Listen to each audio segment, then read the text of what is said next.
Hello guys, so today we're gonna be doing a car game for Android platform. First thing first, you have to create some folders, animations, prefabs, scenes, scripts and textures.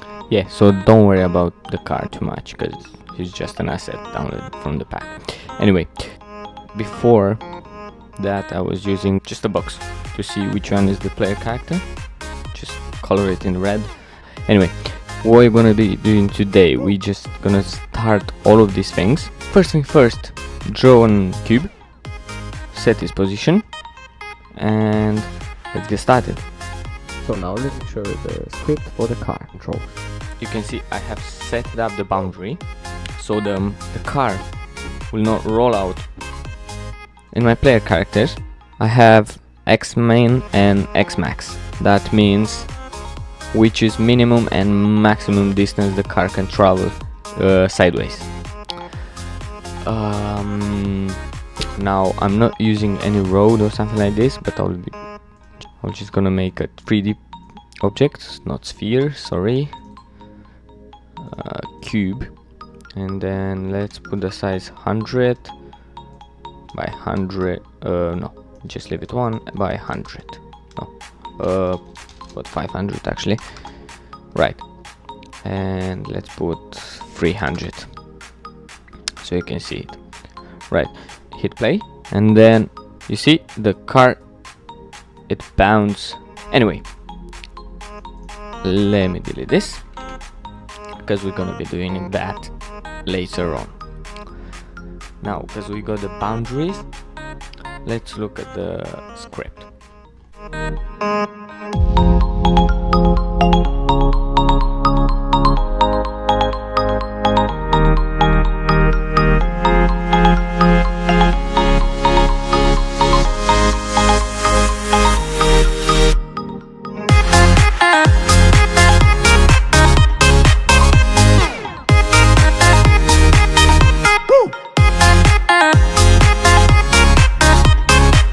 Like this, so every time the car hits an obstacle,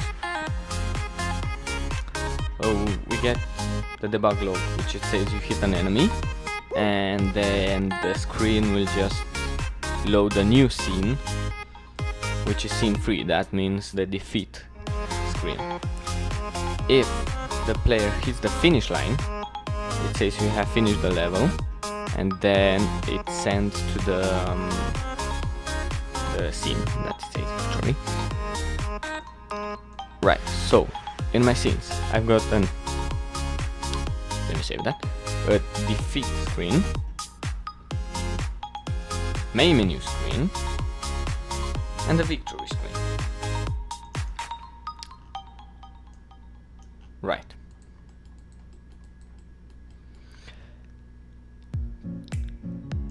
If you look here, you got some numbers, right? 2, 3, and I think that's it.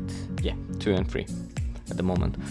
Yeah, so you go into File, Build Settings, and then you add every scene you have here. You add it here in the scene in build, scene build. Sorry. Right. So you got the numbers here. 0, 1, 2, 3. That's the scene number. So you have to use it here, so it corresponds here. So if you want to get the victory screen, like I've got the finish line, see, I've got load scene 2. Here it's scene 2 actually.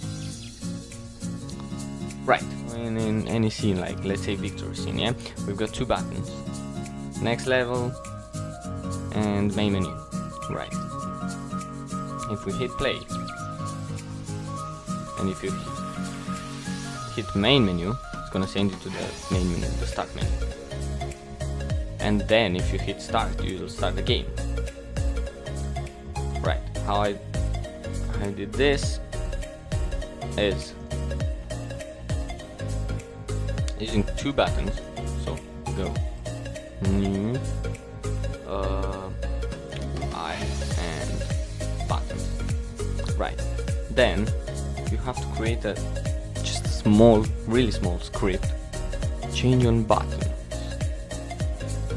Change scene on button actually.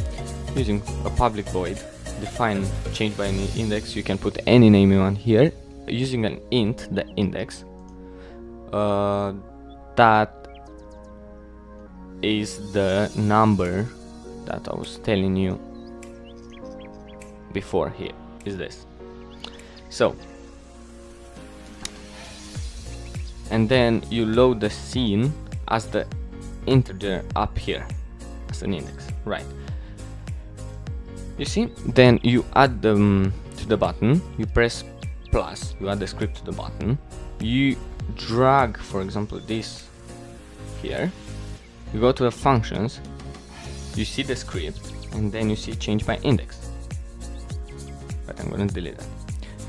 Okay, so after that, here you're gonna define the scene that you want to send the player to. For example, if I press main menu, I'm gonna be sent to the scene 0. And you're gonna use the same script for all the buttons, just changing the number here. Moving forward to the camera follow. Right, what we got here is just a simple script that will make the camera follow the game object in the game. So that's it for today. Thank you for watching. Don't forget to subscribe for more awesome tutorials and some more gaming stuff. And next time we'll be doing the roads for this game. Thank you very much. Bye.